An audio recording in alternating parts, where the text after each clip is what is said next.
আগামী বছর অর্থাৎ ২০২৬ সাল থেকে গাজীপুরের টঙ্গীর তুরাগ তীরে বিশ্ব ইজতেমা করতে পারবেন না তাবলিগের মাওলানা সাদ অনুসারীরা। এই শর্তে শেষবারের মতো ১৪ তারিখ থেকে ইজতেমার অনুমতি পেয়েছেন সাদপন্থীরা। মঙ্গলবার ৪ ফেব্রুয়ারি স্বরাষ্ট্র মন্ত্রণালয়ের জননিরাপত্তা বিভাগের প্রজ্ঞাপনে এই তথ্য জানা গেছে।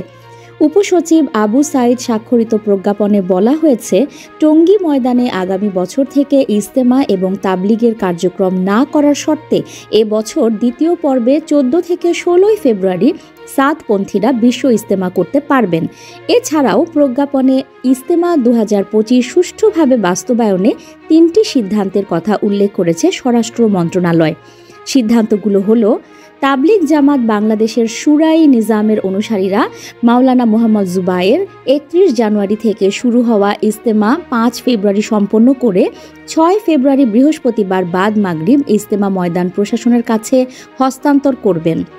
তাবলিগ জামাত বাংলাদেশ মাওলানা সাদ সাহেবের অনুসারী এর বিশ্ব ইজতেমার দ্বিতীয় পর্ব আগামী ১৪ থেকে ১৬ ফেব্রুয়ারি অনুষ্ঠিত হওয়ার পর ১৮ ফেব্রুয়ারি বাদ মাগরিব তারা ইজতেমা ময়দান প্রশাসনের কাছে হস্তান্তর করবেন। তবে আগামী বছর থেকে তাদের বিশ্ব ইজতেমা ও তাবলিগের কার্যক্রম টঙ্গীস্থ ইজতেমা ময়দানে করতে পারবেন না।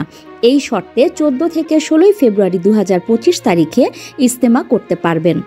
আগামী ২০ ফেব্রুয়ারি ইজতেমা ময়দান শুরাই নিজামের নিকট হস্তান্তর করা হবে। নিউজ ডেস্ক, সংযুক্ত।